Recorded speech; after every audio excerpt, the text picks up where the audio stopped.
welcome President and CEO of ITS America, Ms. Laura Chase.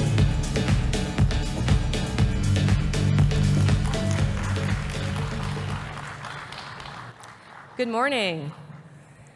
Thank you to everyone for coming. I hope that you had a wonderful day yesterday. We had an incredible opening, and we are looking forward to more incredible content today. Before we get started, I just want to take a moment and thank all of our partners, our global partners, who have made this event possible. So thank you to ITS Asia Pacific, thank you to Urtico, and thank you to our events partner, RX Global, for making the World Congress such a success. Today, it's fitting that our first plenary session focuses on safety. ITS America was founded on safety, and our vision begins with safety. Yet here we are at a time when fatalities on our roads are still at the highest level in recent memory. We're not leveraging all of our tools to save lives. We know we need a layered approach to safety, one that includes connected vehicle technologies, automated driving systems, and other ITS technologies that dramatically reduce the number of crashes and fatalities on our roads. ITS America and our members support user-focused mobility and non-technological solutions that improve safety, such as road design and changing how we plan and engineer roads to benefit all users and not just vehicles. But we cannot get to zero without layering in technology solutions that can and will save lives. When it comes to safety, I've said this before and I will say it again, we need to approach it not as an either or, but a yes and. So given our focus today on safety and how it impacts everyone in every community, I'm very honored to welcome Jennifer Homendy, Chair of the National Transportation Safety Board, as our keynote speaker. We are an enthusiastic partner with NTSB in our efforts to reduce crashes and save lives, and we are very appreciative of their commitment to the safe systems approach and the importance of technology deployment. Chair Homendy has been a tireless and vocal advocate for safety for years. She became a member of the NTSB in August of 2018, following more than a decade as a Democratic staff director of the Subcommittee on Railroads, Pipelines, and Hazardous Materials of the House T&I Committee. She has been chair of the NTSB for more than a year now, and many of you have probably heard her speak very passionately about safety. Please welcome NTSB Chair Jennifer Homendy.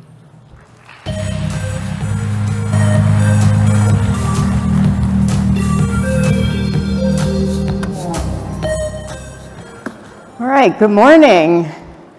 Oh boy, we have started low. I've been up on East Coast time since 3 a.m. and had 4 shots of espresso, so you're gonna have to pick it up a little bit. So let's try that again. Good morning. Yes. First, let me thank Laura. She has been just a tireless advocate for advancing safety technologies all across the transportation system, and ITS America has a powerful voice, and she has just made it even more powerful as the head of a fantastic organization. So thank you so much for having me.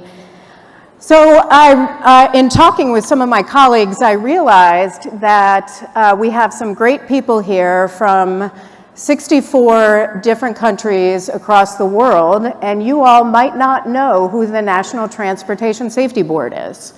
So the NTSB is most often known for our aviation accident investigations, but we also investigate railroad and transit accidents, pipeline leaks and explosions, marine incidents, commercial space launch and reentry mishaps, and significant roadway crashes.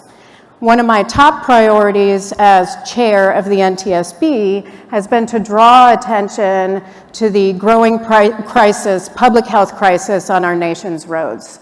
The NTSB has not been very active on roadway safety in the past, with the exception of our terrific Office of Highway Safety team.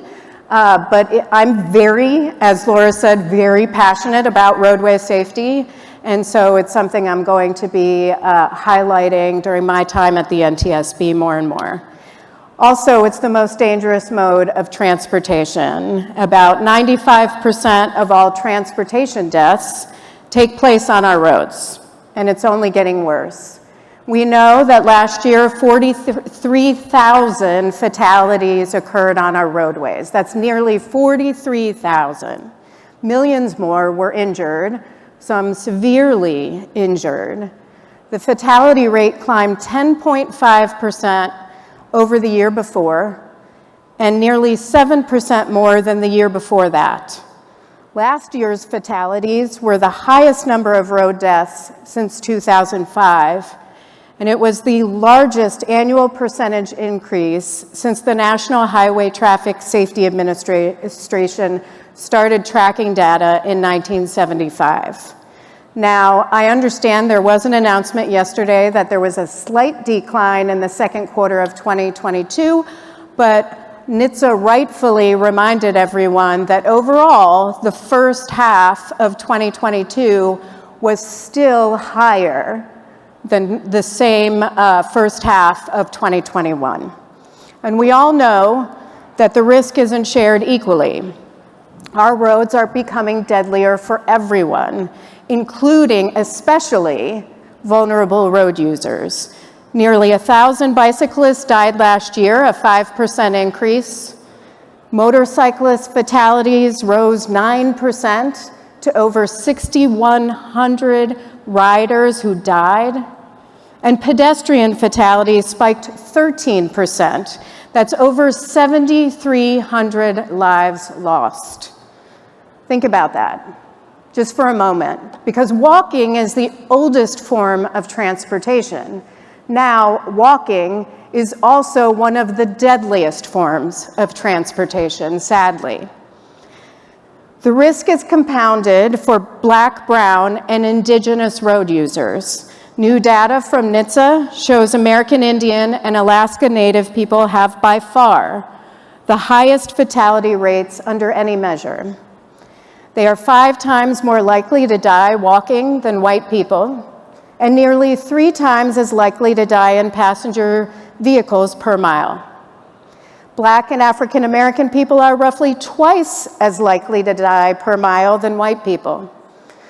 So how do we get from 43,000, nearly 43,000 deaths to 0? So I'm going to ask you a question, and this is where you're going to have to channel a little audience participation for a second. I know it's morning, you can do it.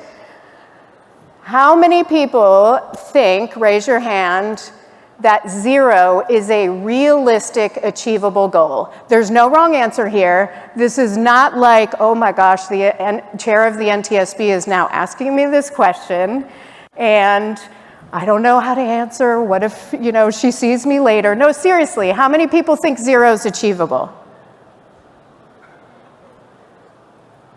Yeah. I see a shaking of the head. I totally get it. I definitely get it, because there was a time where I said the same thing, that maybe it's not achievable. It sounded a little out of reach. But what's the realistic number? Let me ask you that. What's a realistic number for fatalities on our nation's roads? What should we target? Is it 30% reduction, 20% reduction, 50% reduction? What do you think? You could just shout it out. What's that? 90% reduction? I like it. I like it. Same as aviation, which for commercial aviation? It's pretty low. That's good. Great answers. Now I'm going to ask you another question. And this is where I really want everyone to think. What's the realistic goal? What's the goal you want for your family? 0. The goal you want for your family is 0.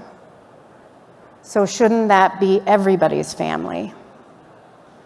Absolutely. And that's what we're all fighting for. For me, as the NTSB chair, or the Secretary of Transportation, or the Secretary of Transportation for the state of Washington, or anyone else, to say, maybe it should be 50%, that means we're saying it's okay for 20,000 people to die. It's not okay. 0 is the goal. And so the theme of ITS World Congress is transformation by transportation. To get to zero on our roads, and we can, we need to transform our approach to road safety. That means adopting the safe system approach. It's on the NTSB's most wanted list of transportation safety improvements, and for good reason. It's a proven, holistic approach to road safety that saved lives in other transportation modes. It's how the aviation community, whoever mentioned aviation over here, evaluates risk. They proactively evaluate risk and address that risk before tragedy occurs. Are there tragedies? Yes, but they work hard in advance to prevent them. They also do something else, which I'm going to get to in a minute. But the safe system approach is also how the NTSB conducts its investigations.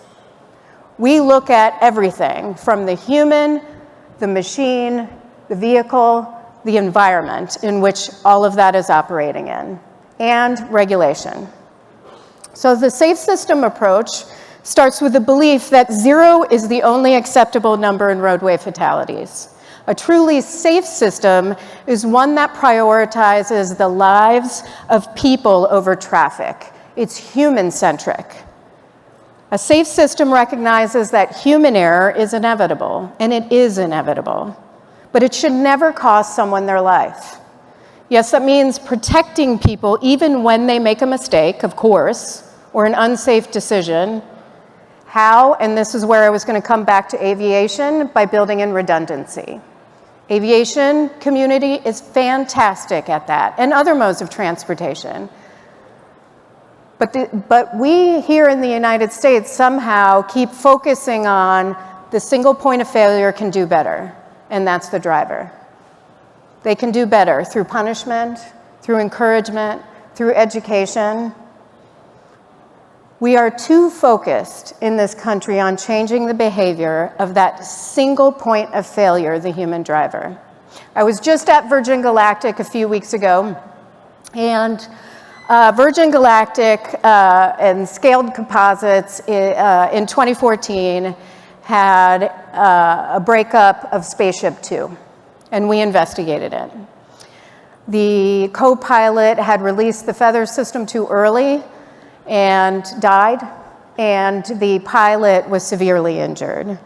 When we went back to Virgin Galactic, they had implemented our recommendation, which was they put in an engineering fix so that the pilot or co-pilot couldn't, no matter how much they tried, release that feather system, but there was, of course, an emergency override just in case, but it was difficult to do.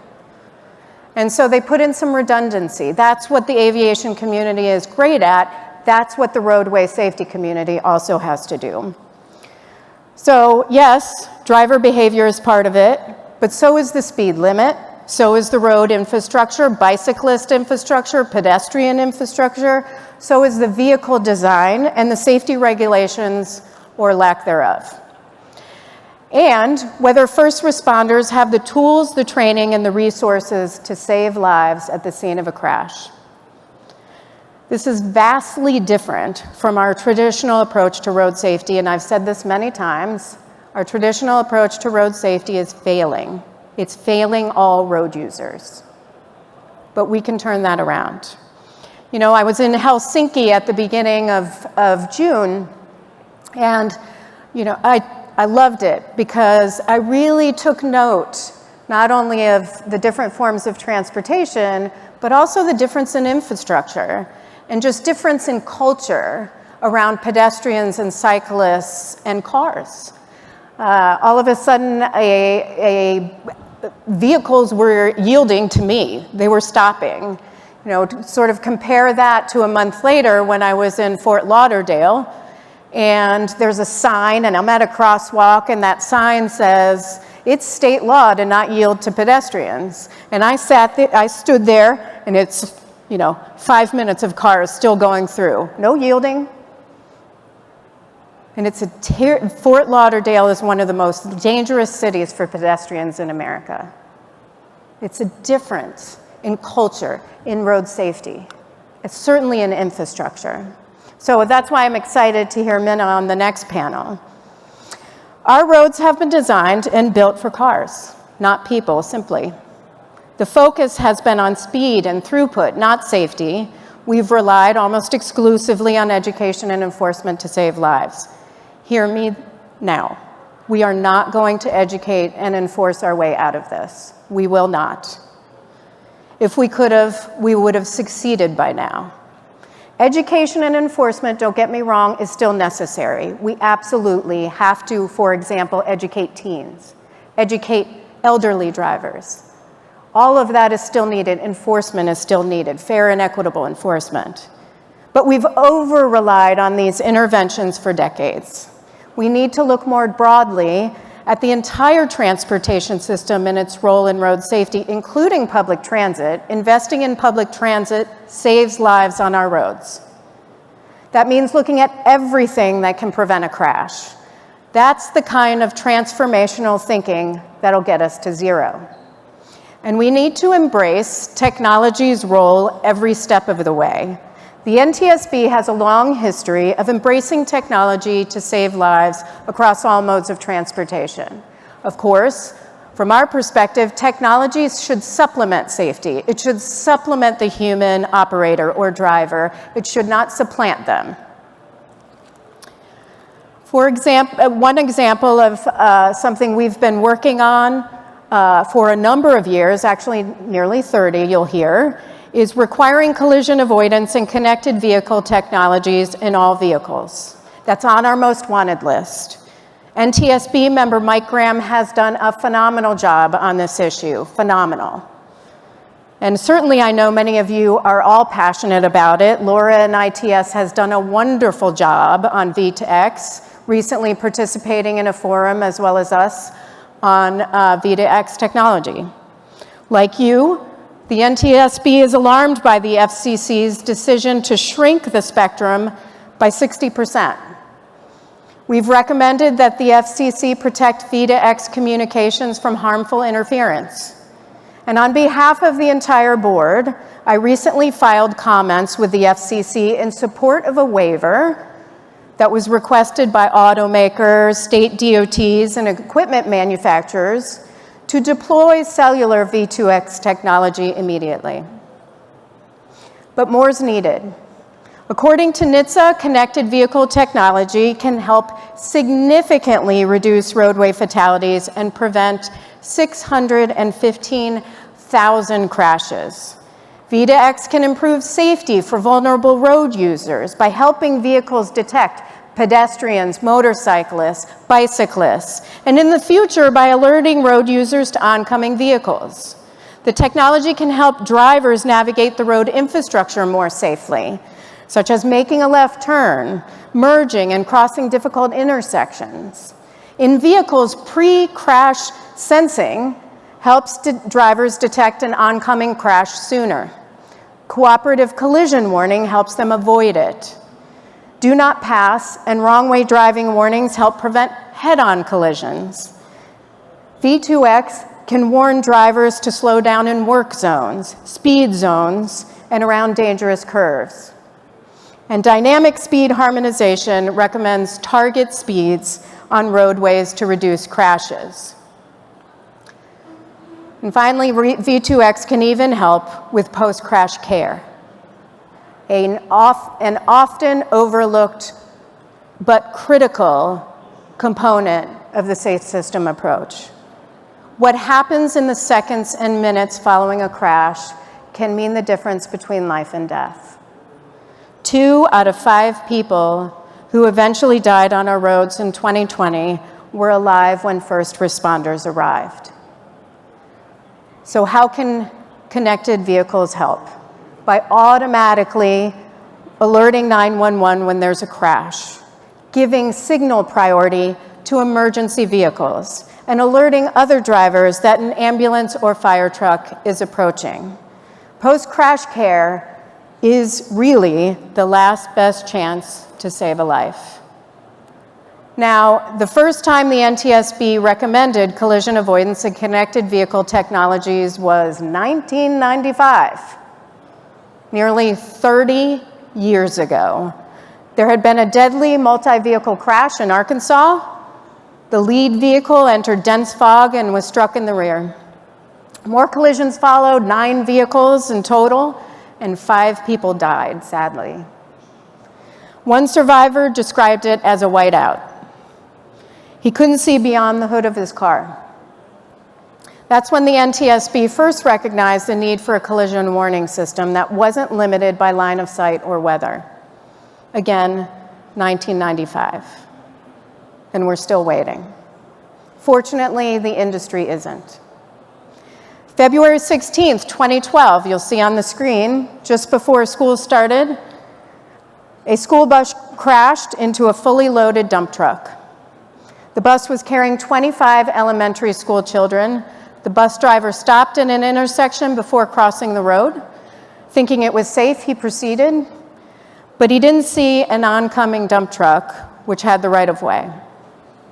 The truck driver swerved unsuccessfully, trying to avoid the bus, and it ended tragically with the death of an 11-year-old girl.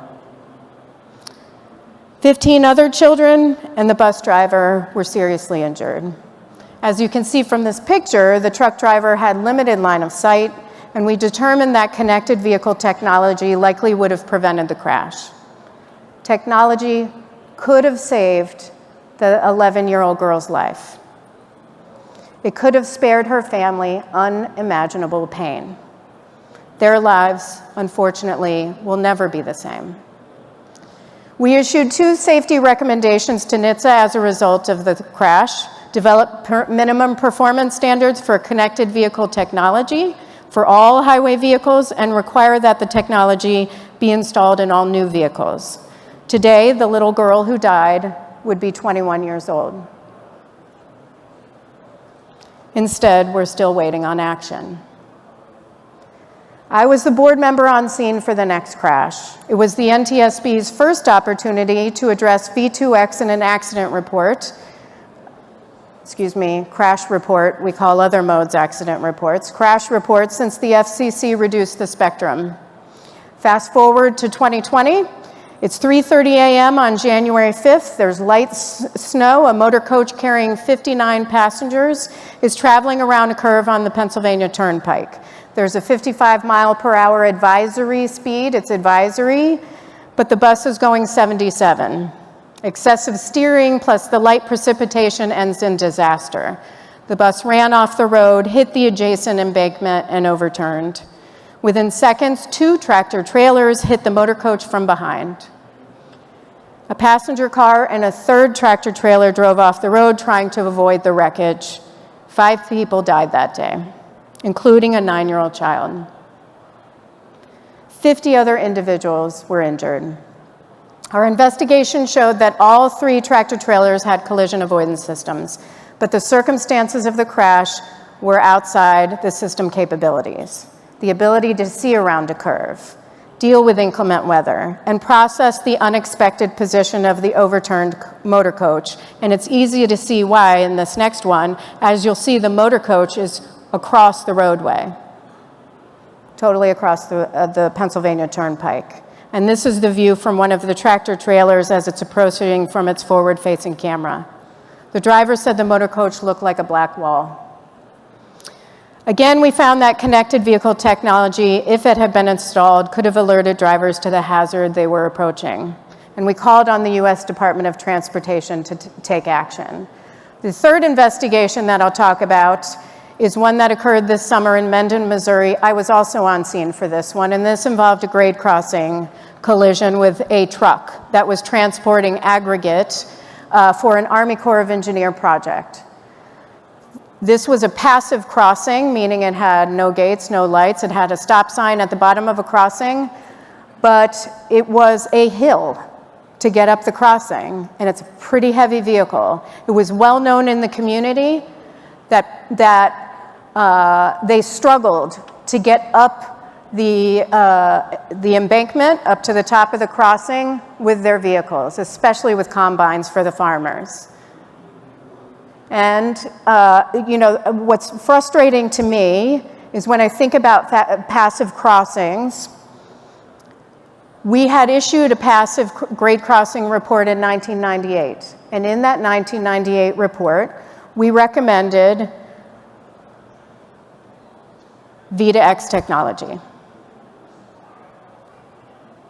We've seen tons of crashes that could have been prevented with technology. 24 years of inaction has led to so many tragedies in railway, but 27 years total of inaction since we've made recommendations on connected vehicles. Nearly 30 years. So what are we waiting for? I say that as someone who often meets with the victims' families. The hardest part of my job is meeting with the families, looking them in the eye and telling them that that crash was preventable, that we've issued recommendations, but there was no action. And so when people ask me, why are you so passionate? Why did you give this agency such a hard time? Because those families count on it. That's my job. In technology, we often focus on the next best thing. I call it often the next shiny object in tech, instead of implementing the technologies that can save lives right now. So let's talk about some. Since 2012, we've been recommending technological solutions to prevent impaired driving. Today, the NTSB is releasing a report on a terrible crash in Avenal, California, just a few hours from here,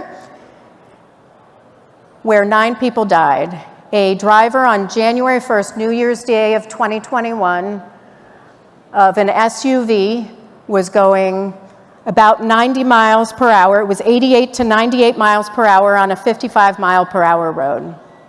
He was 2.5 times the legal limit of California, alcohol, and he had marijuana in his system as well. And he hit a pickup truck with 1 driver and 7 children, ages between 6 and 15 years old.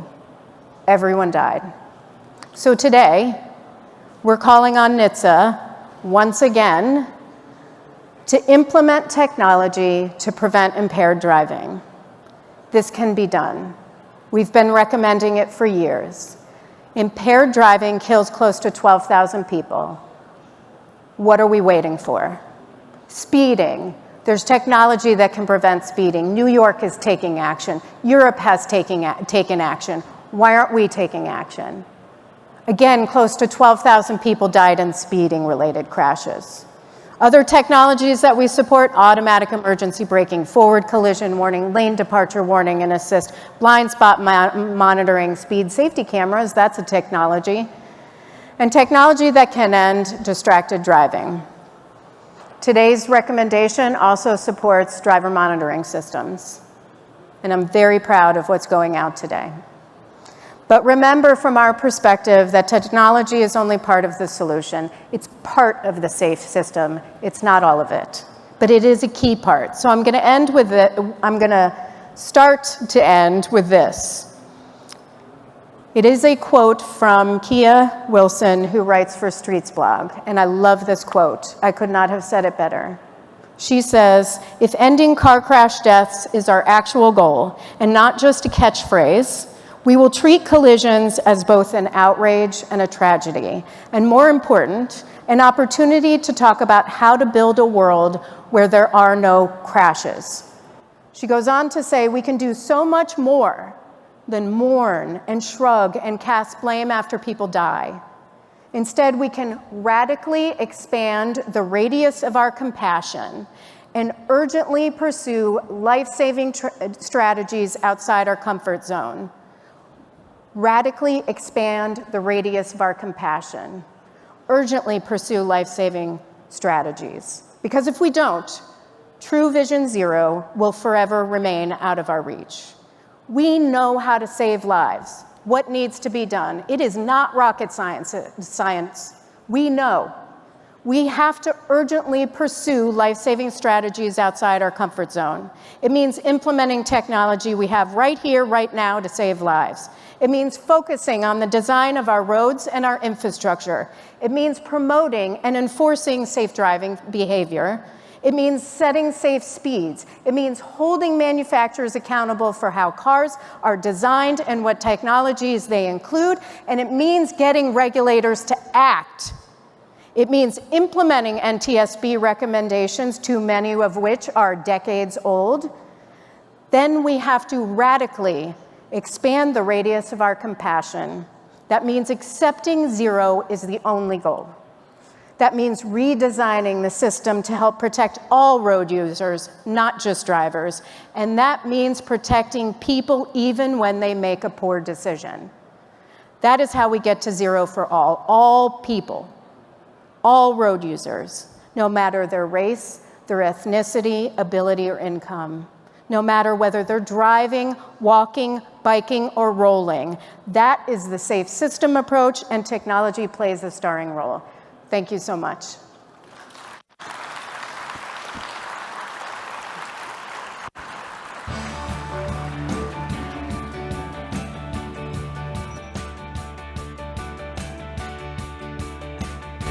Please welcome National Transportation Policy and Multimodal Strategy Principal, WSP USA, United States, Mr. David Kim.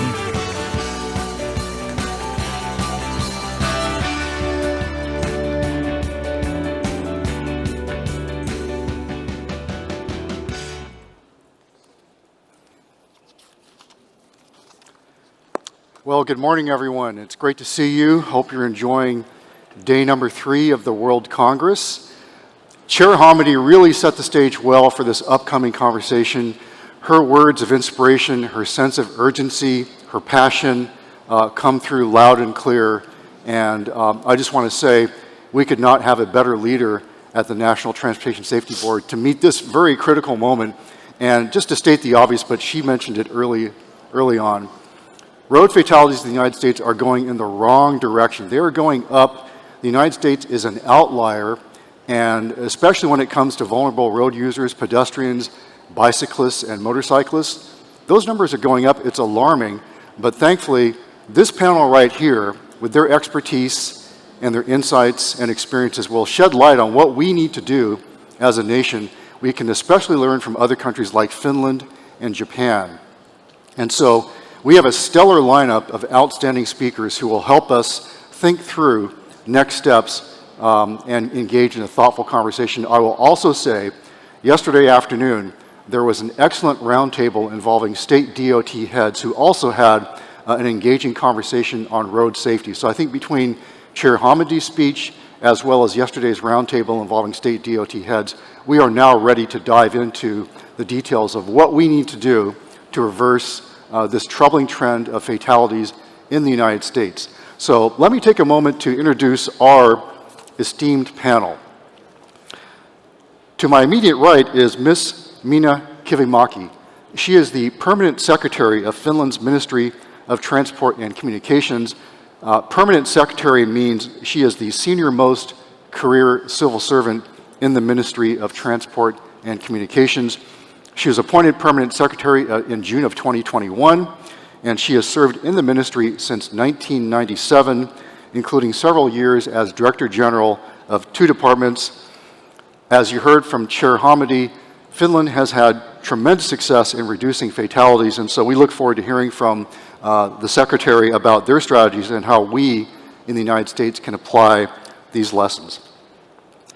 Next is Nat Buse, Vice President of Safety at Aurora, one of the leading autonomous vehicle developers in the nation, if not in the world.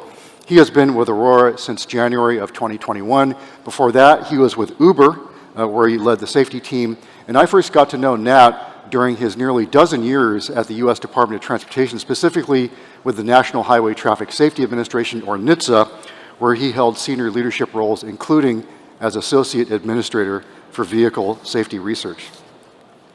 Next is Mr. Yutaka Kobayashi, Deputy Director General, Traffic Bureau at the National Police Agency of Japan. Mr. Kobayashi joined the Ministry of Transport in 1992, and over the past 30 years, he has been heavily engaged in policymaking on road transport. He has also held senior leadership positions in the Ministry of Land, Infrastructure, Transport, and Tourism. Japan has had a very interesting experience with road fatalities. They have had not one, but 2 surges in deaths. And so we have a lot to learn from Japan and what they did over the past 50 years to reduce roadway fatalities. And last but not least is Salita Reynolds, Chief Innovation Officer in the Office of Strategic Innovation at LA Metro. That's the transit agency here in LA County. Salita began this position just 3 weeks ago. And for those of you who were here yesterday in this room, you heard the CEO of LA Metro, Stephanie Wiggins, describe Salita as the, quote, biggest get. And that's because Salita, until recently, served as general manager of the City of Los Angeles Department of Transportation, where under Mayor Eric Garcetti over the past 8 years, Salita deployed hundreds of safety improvements throughout the city. She launched the largest scooter program in the world.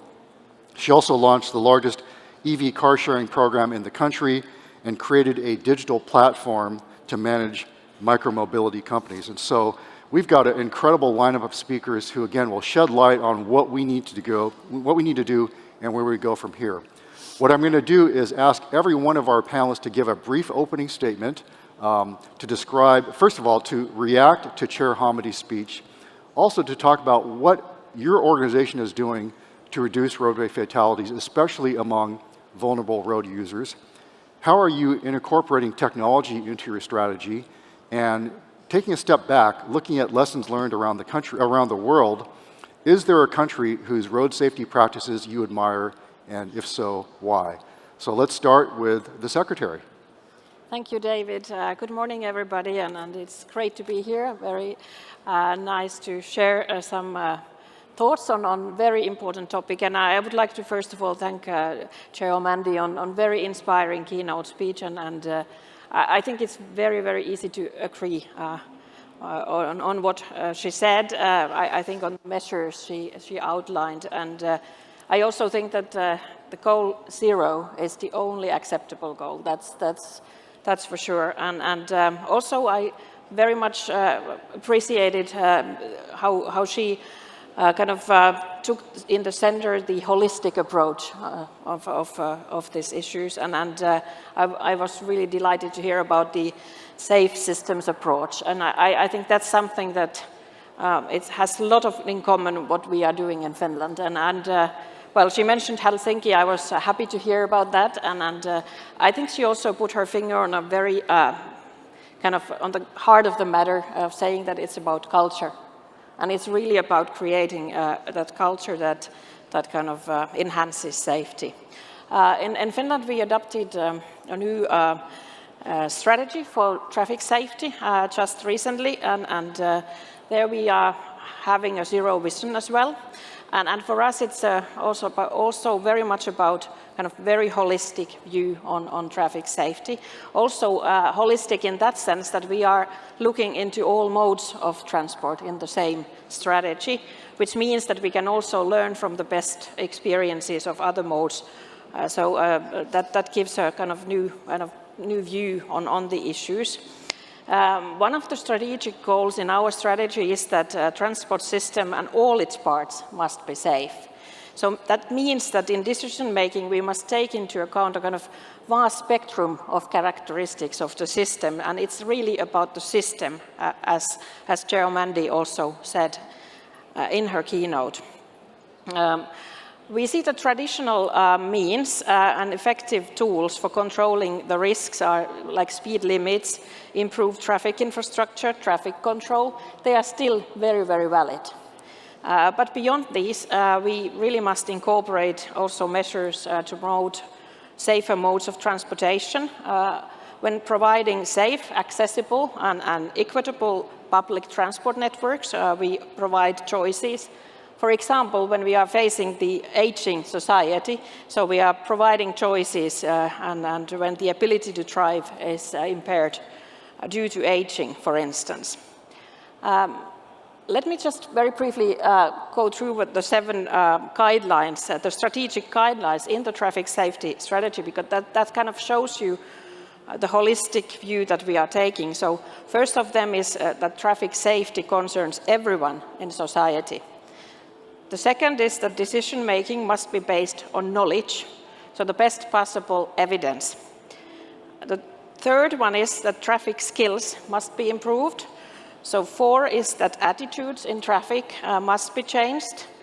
5, transport system and all its components must be safe. 6, technological advancement improves safety. And 7, legislation must promote safe mobility.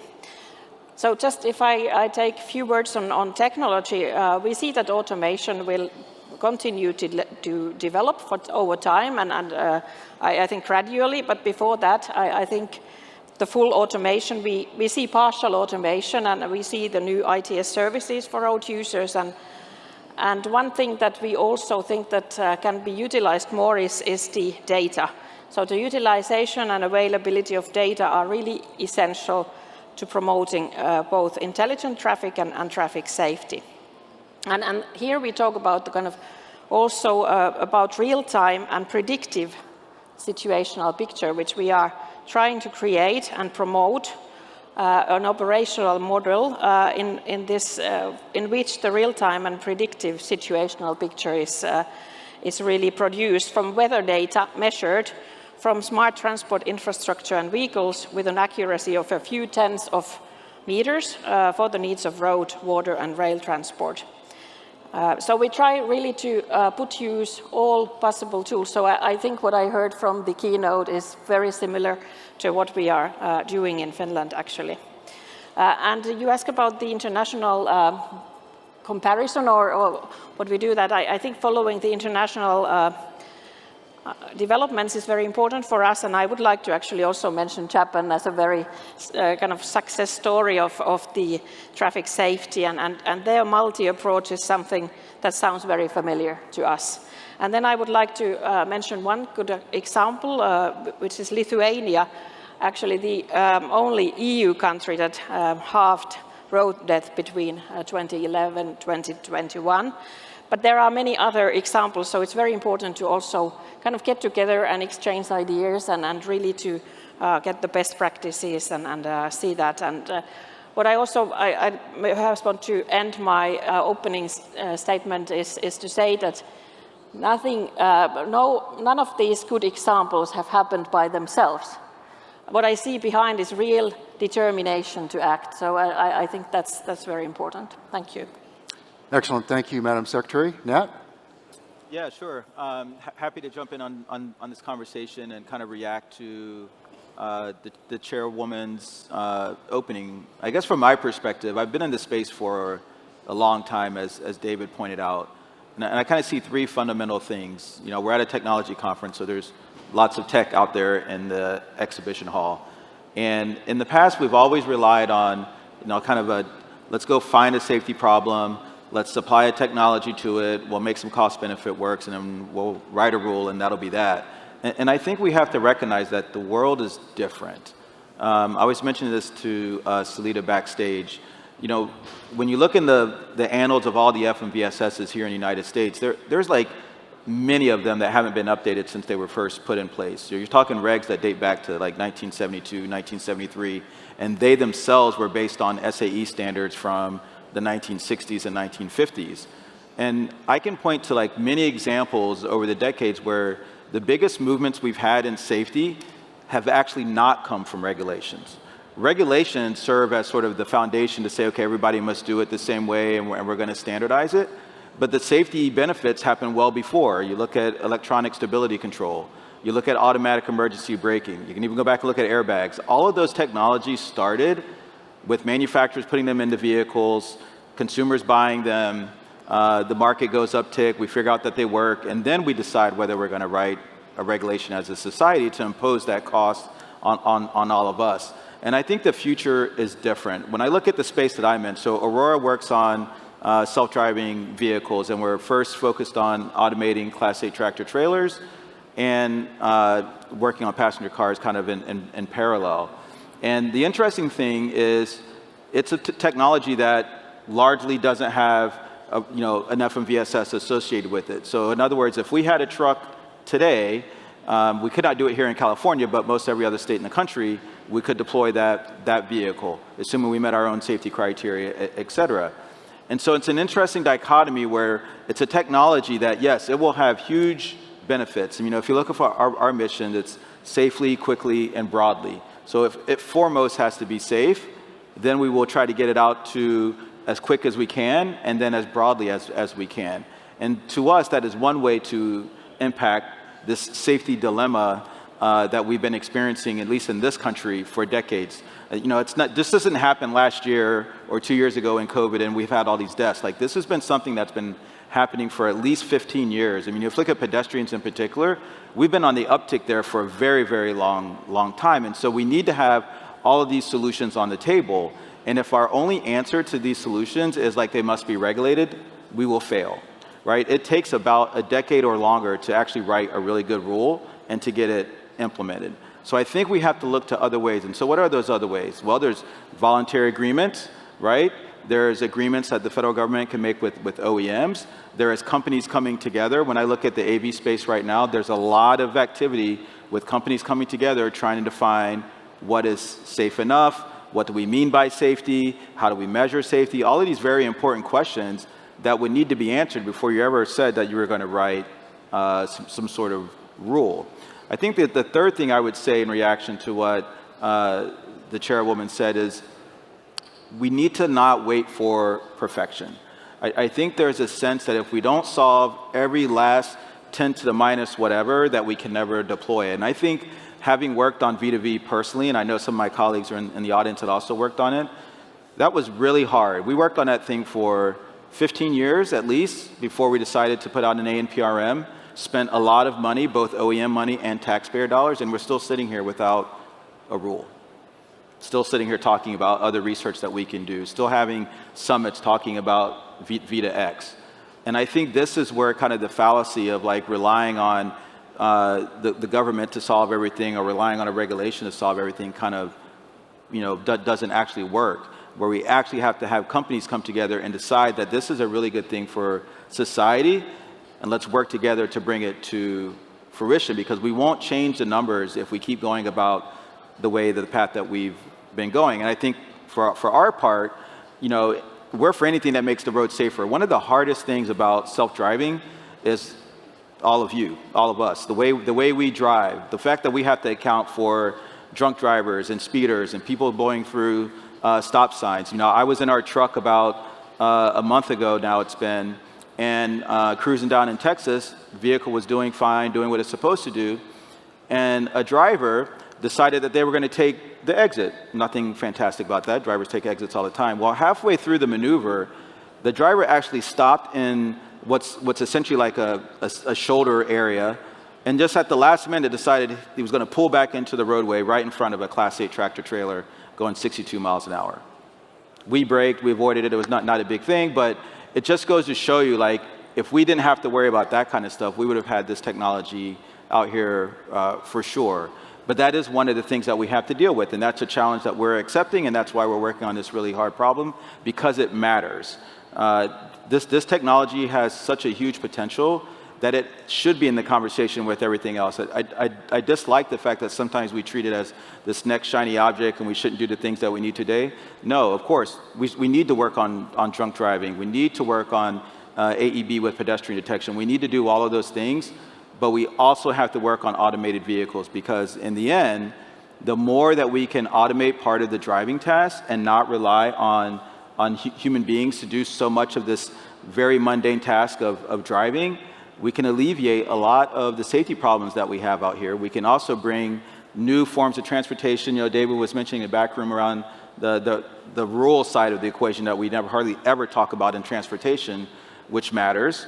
Those folks have been cut off essentially from a lot of our transportation services. This is a way to unlock that. And I'm not saying it's the panacea, like you'll never hear me say that, but I think it has to be part of the solution along with all the other technologies that we talk about. Because in the end, if the roads get safer, then the whole transportation system actually gets safer, and we kind of get out of this mindset of the cost to traveling around in the country or traveling on a roadway means you are doing one of the most riskiest things that you can do as a human being. I mean, it's kind of ironic that we all kind of understand that, but the public writ at large doesn't. It's why there's not a reaction when you can rattle off how many umpteen crashes with tens of people dying in them, and there's like not a reaction.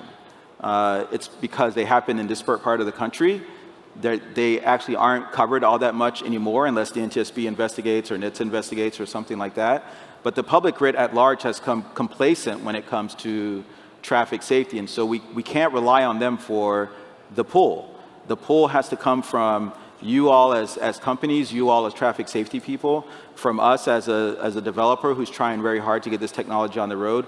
We are the ones that have to make the difference. And so hopefully that kind of sparks a conversation we can have later about what are the different levers that we can pull and how do we pull them in a way to actually make a meaningful difference and stop talking about, oh, it's up again, it's up again, it's up again, this is a pandemic. We actually have to do some action. Thank you very much, Nat. Mr. Kobayashi, thank you for joining us from Japan. You have a presentation. Yes. Right. Good morning. My name is Yutaka Kobayashi from the Japanese government. I'll use slides. And before then, I was a pleasure to listen to Ms. Homendy's keynote and learn a lot of valuable information. I agree with Ms. Homendy's statement that we should use existing technology, and technology is not all, but it's important measures. In Japan's experience, the reduction of accidents has been achieved through the combined of many measures. So I will explain about the Japanese efforts from now.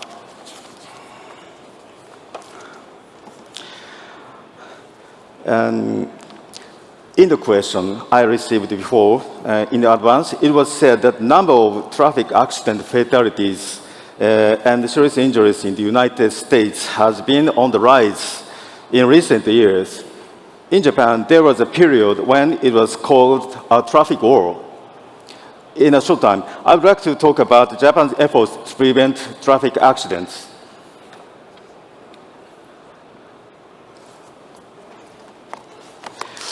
I'll show the traffic accident data in Asia-Pacific region. This chart shows the trend regarding the number of road fatalities over the 20 years period from 1999 to 2019. This is the rate per 100,000 people in 4 countries: Australia, Japan, Korea, New Zealand. Road fatality rates have been reducing in each country. Next, we will focus on road accidents in Japan. The road fatality rate in Japan was 3.1 in 2019. It makes Japan the 7th safest country among OECD countries. The road fatality rate in Japan has halved in 20 years. The number of fatalities in Japan has maintained a declining trend since 1992. In 2021, the number of fatalities fell to 2,636, which is the lowest number since 1948, when current road accident statistics began. In Japan, due to the rapid progress of motorization accompanying the economic recovery after World War II, the number of traffic accidents increased sharply from the 1950s. Due to the lack of traffic safety facilities such as sidewalks, traffic lights, road signs, etc., and the number of road fatalities reached close to 70,000 in 1970. This period was also called traffic war. The Japanese government enacted the Traffic Safety Basic Law in 1970. Based on this law, the Japanese government formulated a basic traffic safety plan, which includes accident prevent targets and measures to achieve them, and has been utilized by the government for more than 50 years to reduce road accidents. This plan is reviewed every 5 years, and the 11th plan was formulated in 2021. The 11th plan covers the period 2021 to 2026. The targets of the 11th plan are reducing the annual number of road deaths in 24 hours to 2,000 or less. It is 2,400 in 30 days, or 1.96 per 100,000 people. The 11th plan aims for Japan to have the safest road traffic in the world. Next, I will talk about the reason for the reduction. We think there are several major reasons. The improvement of roads, technical innovation of vehicle safety, and strengthening of traffic enforcement by revision of the law, education, and improvement of emergency medical care capabilities. In addition, people's awareness of road accidents has changed over the last 20 years. People in Japan have come to feel that road accidents are socially significant things, and road accidents are frequently reported in newspapers and TV news. As for the background of the change, there were major accidents that became a social problem. These accidents caused a great shock to society, and a consensus was formed on revisions to the law, including stronger penalties for dangerous driving.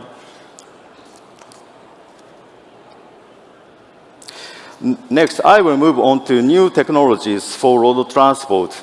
As is the theme of this session, we will look at technological innovation in the road traffic field, which improves road safety and contributes to equitable mobility. In Japan, technological development is underway to improve the safety of road traffic. For example, ASV Advanced Safety Vehicles, DSSS Driver Safety Support System, automated driving technology, PICS pedestrian information and communication system, and delivery robots are included in these technologies. As for automated vehicle, the road traffic law was revised in 2022, and level 4 automated driving will be put into practical use and commercialized in the first half of 2023. Japan will contribute to the creation of international standards by leading discussions. In addition, Japan is working to export road traffic infrastructure, including road traffic safety technology, and is contributing to global road traffic safety. That's all for my statement. Thank you very much. Thank you, Mr. Kobayashi. Salita. Yeah, so David, thank you for moderating this panel. It's really an honor to be up here and share the stage with all of these leaders and learn so much from them. I wanted to just reflect a little bit on early in my career, I worked for the city of Oakland. It was the first job I had out of college, and my job was to install bike racks and work on biking and walking. And at the time, there was this body of research that suggested that if you marked a crosswalk, you would actually see an increase in the number of severe and fatal pedestrian crashes at that crosswalk. And so engineers were doing what good engineers do, which is taking the research and putting it into practice and grinding out crosswalks all over the state of California. And the state legislature actually passed a law because people were outraged that you couldn't take out a crosswalk without a public hearing. And then this incredible safety researcher, Charlie Zagier, came out with a body of evidence that suggested that that wasn't actually the case, and there might have been a misread of some of the previous research. And I just want to reflect that we've come a really long way since then in our understanding of what makes a street safe and for whom. But we also have a very, very long way to go. And one of the things that I love hearing Chair Hamady speak, she is an incredible champion, is the way that it comes across so clearly that safety must be a shared responsibility.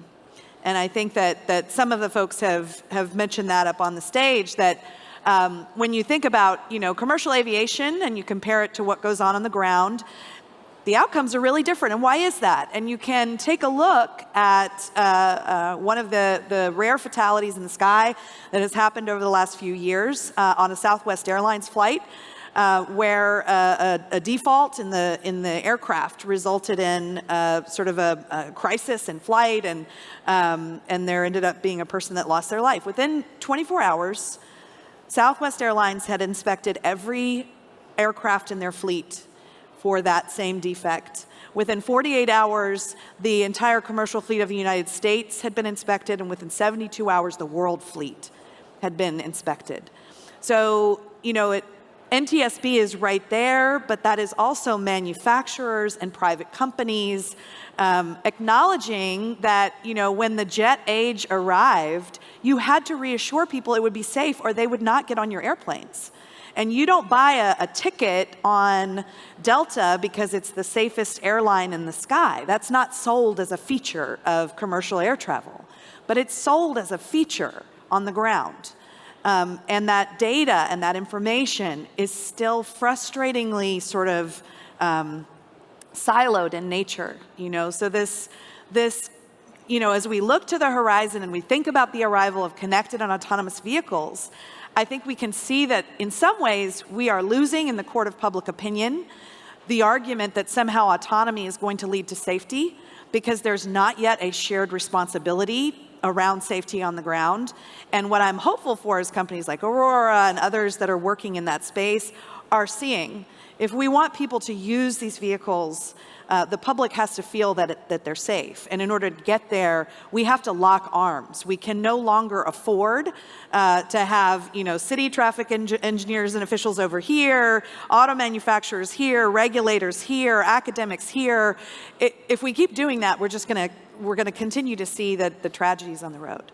And I think that thinking and rethinking the culture of safety on the ground is really where ITS has a lot to offer. This is a public-private forum. This is a place where we should be able to have tough conversations. When I was the general manager of the Los Angeles Department of Transportation, I had to go to countless memorial installations with families and parents. I'm a parent.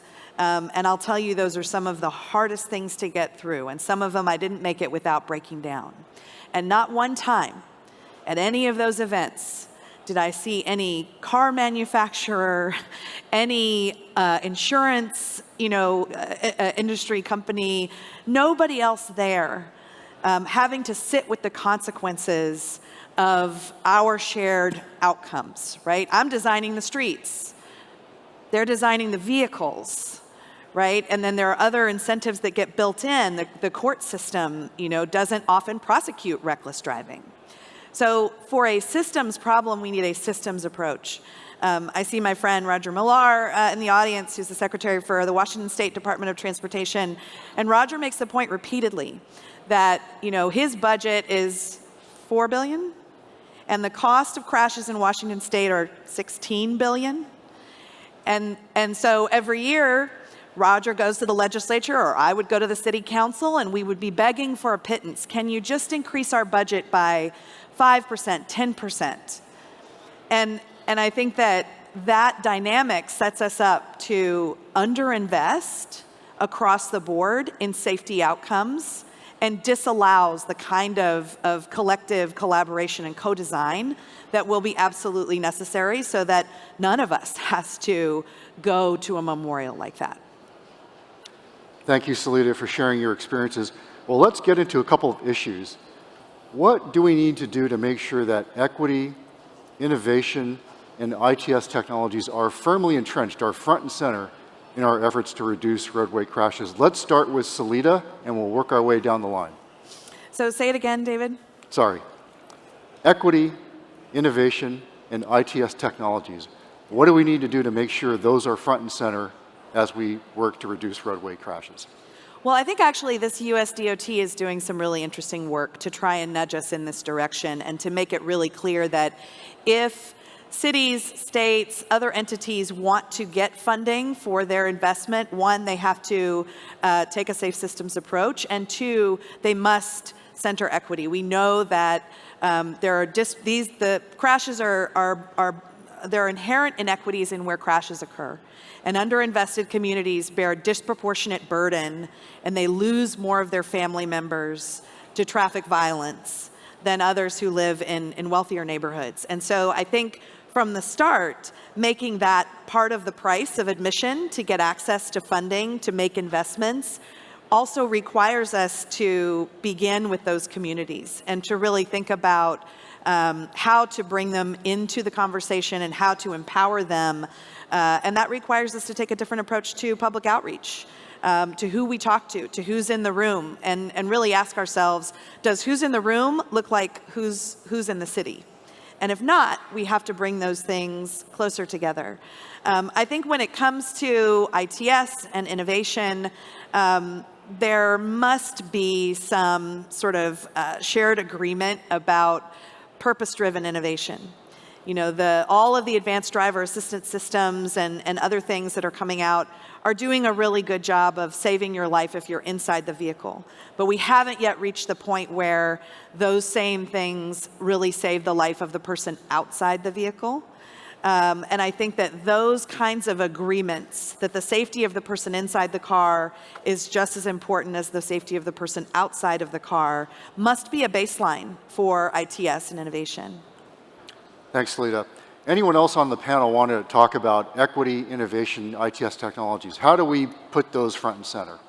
Anyone on the panel? Yeah, I mean, I think I'll comment from a different lens than Salita did, because I think, you know, as somebody who's working on technology, I think it's being part of the conversation and being transparent. I mean, I think that's one thing, you know, we at Aurora try to do, like Salita mentioned, you know, kind of bringing all the stakeholders together to talk about, in that example, safety. I couldn't agree more. I think it's really one part of how we bring draw to technologies. You know, when you look at V2V as an example, I don't think anybody outside of a bunch of researchers and a few car companies actually even knew what V2V was going on, and yet there was this big national debate happening about the spectrum. You know, it's completely lost. I'm like, I don't know what it is. These guys are arguing about it. And I think that's part of what's broken. We have to make sure, to the point on equity, that like the right stakeholders are at the table and that they're kind of coming in with best intentions. Best intention for, you know, if it's not a common goal, at least what is the problem that we're trying to solve in the first place. And I think one thing DOT is doing really well right now is actually trying to bring all those different stakeholders together. And I think I've felt for a long time when it comes to things like equity or rural America, you really actually have to use the policy lever, because, you know, a company who's trying to make a product and deploy it, you know, the investors sort of have one mindset about what they want to see out of those companies. And it's typically not go to the market where you're not going to make, you know, a profit. It's right, go to the market where you can actually do something. It's why technologies start out in higher end vehicles before they trickle down to vehicles that are in the kind of the lower price bracket. But there are things that we have, you know, tools at our disposal that we can use to kind of not make that gap be so long. You know, there are things that we can do to make sure that it's not forgotten. And I think that's one thing we need to do better at. And so I would offer up, I think there's a policy component here, but I also think there is a transparency in bringing everybody under the table. Excellent. Yes. Yes, just maybe briefly to just, I think very excellent point already mentioned, but I think that from the public side, the role really, I think I fully agree that our role is really to kind of provide room for innovation and also actively promote equity from our part. So I think policy approach is really important and also very kind of integrated thinking of these issues on the policy level as well, to bring all these tools together, because I think technology, as great as it is, and I believe in it, but I think it's still a tool. So we need to kind of integrate it into the policy. So I agree very much what other panelists were saying. Let's talk for a moment about the nature of rural road crashes in rural areas versus urban areas. They're very different. What do we need to do to address in a meaningful way the reduction of crashes in rural areas? Mr. Kobayashi, Madam Secretary, any thoughts on rural road crashes? All right. First, I'd like to talk about the road accident fatalities in urban and non-urban areas in Japan. And about 60% of fatalities within 30 days occurred in urban areas in Japan, and about 37% in non-urban areas, and the rest on highways in 2019. And Japan has a higher percentage of traffic accident fatalities in urban areas than other countries, compared to France, 32%, and Germany, 30%, United Kingdom, 35.9%, and United States, 46.8%, I know. And looking at the types of accidents, the rate of vehicle-to-vehicle accidents is the highest in urban areas at about 44%. And on the other hand, in non-urban areas, 39.3% are vehicle-to-vehicle, which is the highest. Based on this, on the above trends in urban areas, the police of Japan are cracking down on impatient driving behavior towards pedestrians at crosswalks, drunk driving, and dangerous cyclists. In addition, national and local governments are promoting a separation of sidewalks and roadways. And furthermore, a policy called the Zone 30 Plus is being implemented to develop facilities that encourage speed control in residential areas. In non-urban areas, the police are focusing on cracking down on speeding and dangerous driving, and roads are also being improved to enable safe and smooth vehicle traffic. Thank you, Mr. Kobayashi. Well, let's take a moment to take a step back and talk about a big policy issue. I think it's safe to say that all of us here are excited about the advent of zero-emission vehicles, autonomous vehicles. They hold the promise of reducing greenhouse gas emissions and improving safety. But at the same time, advanced vehicle technologies also have the potential to perpetuate car culture. LA is a very car-centric place. All cities in the United States are very car-centric. Will advanced vehicle technologies perpetuate our dependence on driving a vehicle and owning a vehicle? It has been argued that if we're really going to move the needle on road safety, what we need to do is reallocate road space to non-vehicle uses like pedestrians and bicyclists. Many cities around the world and some in the United States have adopted car-free zones or car-free corridors. It's been a bit of a struggle here in the United States, more so than what we've seen elsewhere. So the question to the panel is, should we do it? What are the barriers? What are your thoughts on adopting car-free zones as a way to increase road safety and to reallocate road space for pedestrians and bicyclists? Let's start with Salita and work our way down. Sure. So first of all, LA is also the home of the Ciclavia, which is one of the largest open streets events in the United States. And on Ciclavia days, the air quality is better, not just in those neighborhoods, but on all the surrounding neighborhoods. And not only that, but we see reduction in crime rates and in people calling for emergency response. And so we know that there are really a lot of triple bottom line wins when we take streets that are normally full of cars, and we change the way that they operate, and we reallocate that space. And at the same time, to your point, that is an incredibly controversial proposal to have happen on a permanent basis. But I will say that another technology which is coming to the United States in New York City is congestion pricing, right? And this is an overlooked benefit of roadway pricing is safety. So, are there sort of big scaled up interventions that we could take around that would both help kind of rebalance the scales when it comes to who has access to the roads and when and how, make transit operate better, lower congestion, improve air quality, and also improve safety outcomes under those kinds of interventions. So LA Metro is undertaking a study on congestion pricing and on that whole approach. And at the same time, the board is directing the agency to come up with more open streets events, particularly in advance of the 28 games.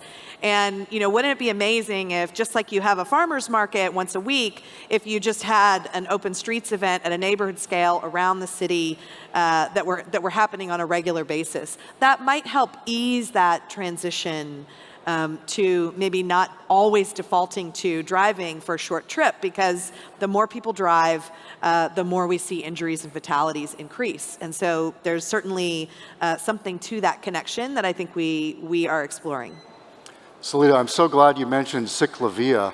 which is an incredible event that takes place here in LA several times a year. One of the last things I did as Secretary of Transportation here in California was ride in Ciclavia in South LA. Truly glorious event. I hope everyone has a chance to experience it. It really fosters a sense of community togetherness and belonging. And I love the word Mayor Garcetti used yesterday. People feel a sense of belonging when you ride in an event like Ciclavia. Mr. Kobayashi, are there car-free zones in Japan or any large cities or small cities in Japan? Any lessons we can learn from Japan's experience? Yeah, and the Japanese government also considers securing space for different road users, such as cars, pedestrians, and bicycles, to be an important issue for the traffic safety. And in addition, the remote control delivery robots, electric scooters, and the automated vehicles have emerged as the new road users. And the Japanese government has enacted new traffic rules. And regarding the separation of traffic spaces according to the types of road users, it is necessary to use various means while considering the limited spatial resources. For example, the separation of sidewalks and the roads will take time, but it is an essential part of the program. In addition, we are proceeding the development of pedestrian and vehicle separation signals.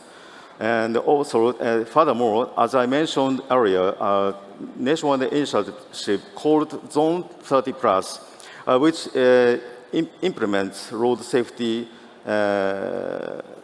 in residential areas by setting a speed limit of 30 kilometers per hour and by installing physical devices such as humps and road narrowing.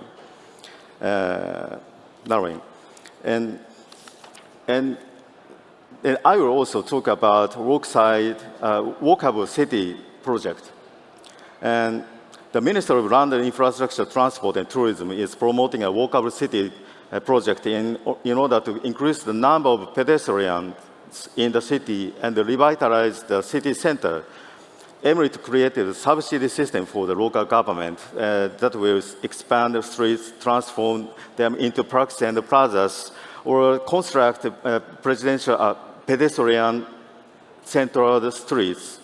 Emirates began recruiting local governments to participate in walkable promotion cities in 2019, and as of June 2022, there are 328 cities. Of those cities, 73 local governments have plans to receive subsidies now. That's all. Thank you, sir. Nat, from the standpoint of an AV developer, what are your thoughts on reallocating road space for non-vehicle uses, adopting car-free zones? Yeah, I think it's an interesting question, and I think it goes to kind of having all the tools on the table. You know, as an AV developer, we're, as I said, we're focused on trucking as our kind of first product to market, and we drive in urban and we drive in rural, and it is different. It's a lot different. And so the reallocation of road space in that sense wouldn't actually do much, because the type of issues we see in rural Texas look nothing like what we see driving around Dallas. And we're not going into the inner city, so we don't have any of the other complications that go with reallocating road space inside of a city for pedestrian zones or no parking zones, things like that. I think these are all valuable things that we should consider as a society. But I'll give an example. So where I live is, I wouldn't consider it rural, but a lot of people say, Nat, you live in rural Pennsylvania. And I'm maybe 15 miles outside the city of Pittsburgh. There is not a sidewalk in front of my house. In fact, I got excited when my daughter first got her job at the kennel down the road. I was like, great, she can ride her bike to the office, that'll be great. Her job actually won't let her ride her bike from my house to her job, which is literally 1.5 miles, because the road is too narrow, 2 vehicles can't pass at the same time in some places, and people don't drive the 35-mile-an-hour posted speed limit that's on there. And so when we talk about these policies, I think one thing we make the mistake sometimes is we get inside the city or inside the Beltway mind zone and forget that there's like the other part of the U.S. and there's other parts of challenges that we need to kind of deal with. And so I would be happy if there was a sidewalk that my kid could actually ride their bike to the kennel or to their friend's house. But that's just not the reality in some major parts of the United States. And so I think when we talk about solutions for the city, I think we need to make sure that we don't do a one-size-fits-all and recognize that there's a lot of places in the United States that people would say, well, that's not the city, but actually the way it's mapped, it's actually considered, the city. We're not talking obviously downtown LA or, Manhattan, but we're talking about other big metropolitan cities that exist here in the US. And I think where I get nervous is when we try to attach the two together, when we say like, well, in order to have an AV, it must be electric and it must do this and it must do that. And I think if we start doing that, we're actually limiting the potential of the technology to be as transformative as it could be. When you look at trucking, for example, there's a lot of use cases where allowing a truck driver to go home to their beds, to their families, is a lot better quality of life than having to trek, 2 days across a route only to turn around and go back the other direction. And if we can solve that with an automated vehicle, there'll still be plenty of truck driver jobs around. People will still get their goods. That's sort of it seems like that's a win. It's a win for safety. It's a win for equity. It's a win for mobility. It's kind of a big deal. And so I think when we think about these policies and ideas, we should look at them more holistically as opposed to kind of a very narrow viewpoint. Those are great points. Thank you, Nat. Madam Secretary, what are your thoughts on this? Well, I very much agree what others said. I think it's another kind of yes or no question, and it's not. I think we kind of tend to look at one technology or one kind of fueling system as a kind of solution to everything, but I don't think that's the way it is. I think also here, I think we have to kind of allow different modes and different technologies to develop, but as to kind of car-free zones, I would say that the urban development is a very complex issue, and when you kind of go into these solutions, it might be a good solution, but then I think you have to kind of rethink the mobility solutions in a very holistic way in urban areas to kind of get the best out of that. So there's no kind of yes or no answer to your question. But I also think that when we talk about zero-emission vehicles and connected vehicles, and they are really giving us a lot of benefits, but of course they are not solution to all.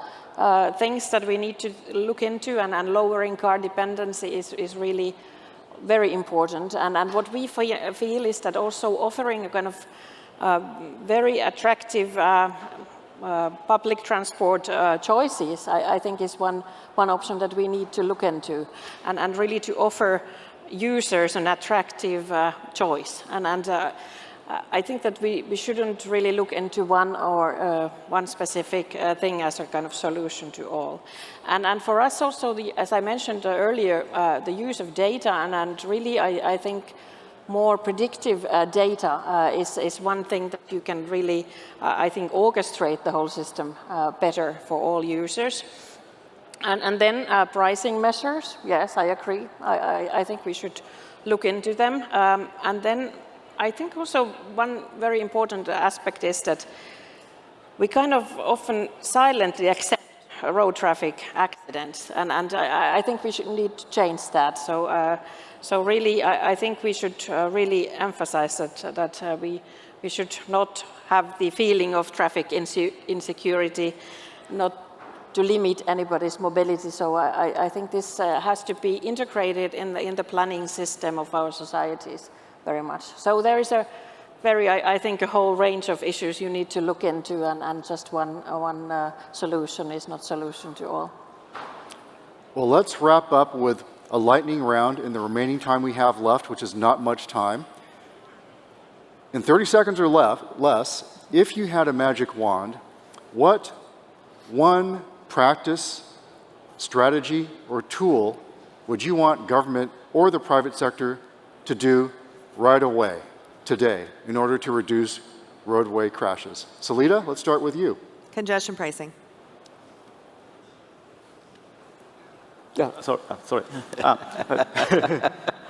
Dealing with an aging society is a serious problem in Japan, both Japan and other countries. And I believe advanced in more automated driving are essential to ensuring mobility for the elderly, maintaining quality of life for citizens, and improving road safety.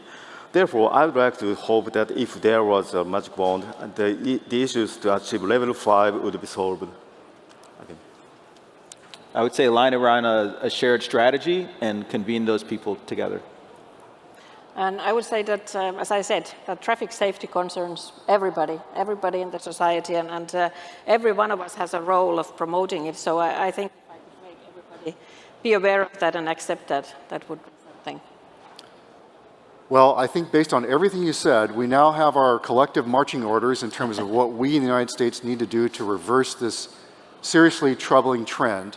And thanks to your great insights, along with the call to action issued by Chair Hamidi, by the great thoughts of our state DOT leaders like Secretary Millar and others, I think we know what we need to do. We just have to put our minds to do it and frankly have the political will and courage to get it done. And let's stop this serious trend of fatalities here in the United States. We are out of time. Give a round of applause to our wonderful panelists.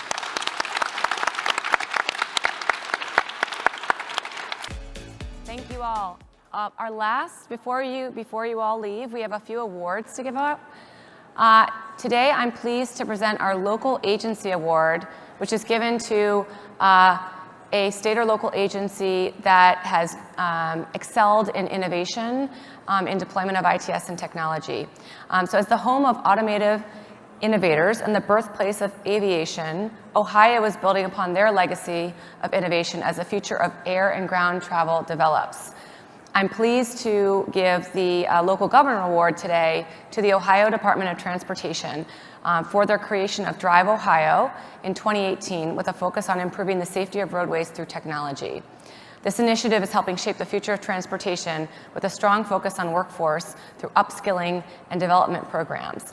Drive Ohio is advancing the development of connected and automated vehicle systems as well as advanced air mobility through Fly Ohio, a part of the program, and is a great example of how local agencies can lead and help achieve transformation by transportation. So I'd now like to invite our representative from Ohio DOT to come on stage.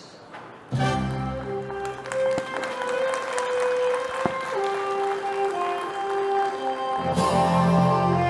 you. Here, we'll go in the middle for a picture, and then you can give remarks.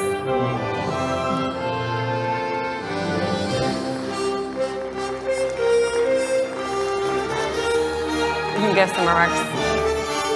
Sorry? You can give remarks if you want.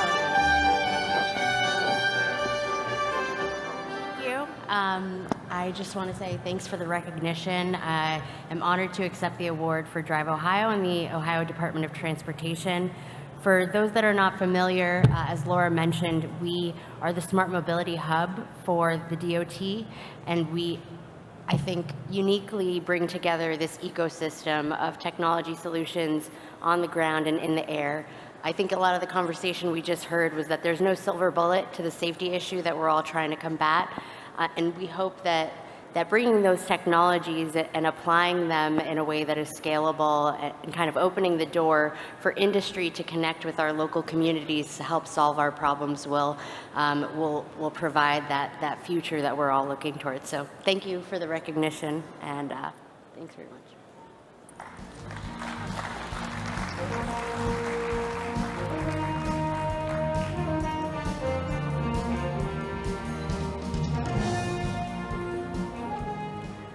Hi everyone, I'm A.C. Yamamoto, the Secretary General of ITS Asia Pacific. I'm very glad to announce the Hall of Fame Local Government Award. Congratulations, Kaohsiung City Government, Chinese Taipei. The name of the person who will receive the award, the ceremony is Xiaopan Liu, Deputy Director General of Transportation Bureau, Kaohsiung City Government. Kaohsiung has developing ITS for more than 15 years. As the first city in Asia to promote mass, Kaohsiung City prioritizes people over vehicles, supports the shared and efficient use of public transportation, and provides citizens with intimate and flexible transportation solutions. Advanced ITS technologies and services such as connected vehicles, AI, e-payment, electric buses, and innovative transportation services has been introduced and implemented. This has transformed Kaohsiung City into a safe, green, smart, and sustainable transportation environment. Ladies and gentlemen, I am Mayor of Kaohsiung City, Chen Chi-mai. Kaohsiung has been dedicating to the enhancement of intelligent transportation.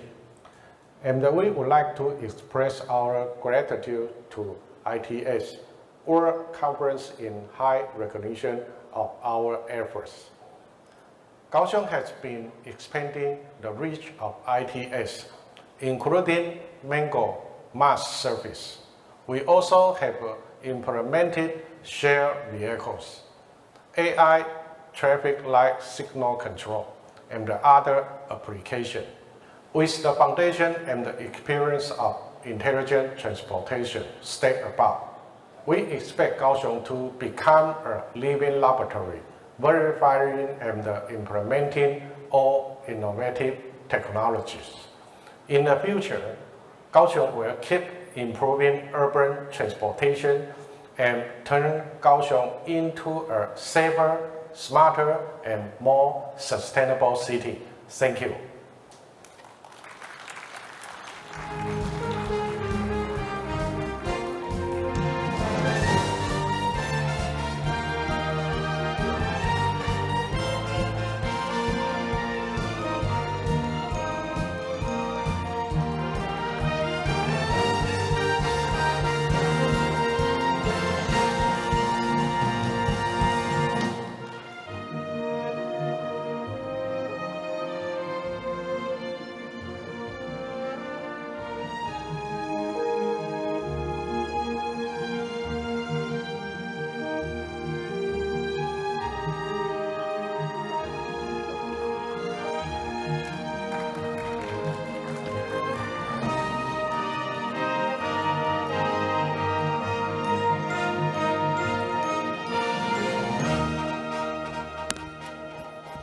Good morning, everybody. I'm the last in the row, but not least, ladies and gentlemen. As CEO of Equitable ITS Europe, I'm really honored to present this award to my colleagues for the government of the Netherlands, for the Dutch Ministry of Infrastructure and Water Management. The friends of the Dutch Ministry, they have a whole team on smart and sustainable mobility and a governance Rijkswaterstaat. They were instrumental in having smart mobility Dutch reality. I remember the RTS Congress in Eindhoven in Brainport, where that was a slogan, and I know many ministers and state secretaries who delivered the promise on smart mobility, smart traffic lights, and mass solutions. The Dutch guys were instrumental in having mass pilots, multimodal, smart ticketing, and they delivered on their promise. So let us give a round of applause to our Dutch colleagues, to Wouter Kwiete, who will come on stage, and to present this award for them. Thank you very much and congratulations.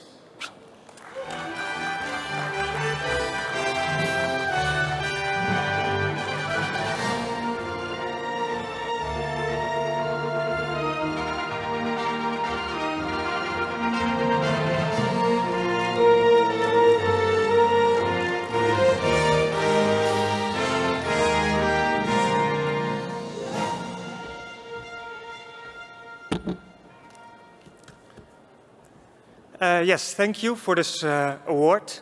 I want to thank the organizers of this Congress, my colleagues from the Dutch Ministry of Infrastructure, also our private and European partners with whom we collaborate, and also the employees of the National Access Point.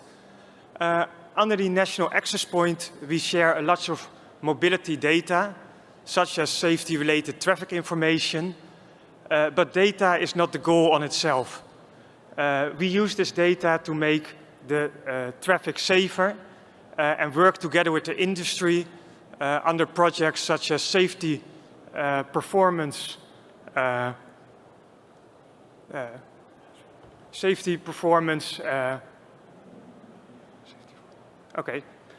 with the navigation parties, with the service providers, to share information about obstacles on the road, slippery roads, maximum speed, to inform road users about the obstacles ahead so we make the traffic safer. Also, we work together with the industry for mobility as a service to see which applications work, how people travel, and how we can entice them to use the bicycle more or use the public transport. As a government, we can set a level playing field and the guidelines, but we have to work together with the industry to implement these solutions, not only for the Netherlands, but also for other European countries, together with the European Commission. So solutions that work in the Netherlands can work in Europe and therefore enhance safety and a durable transport system in Europe. Thank you. Thank you.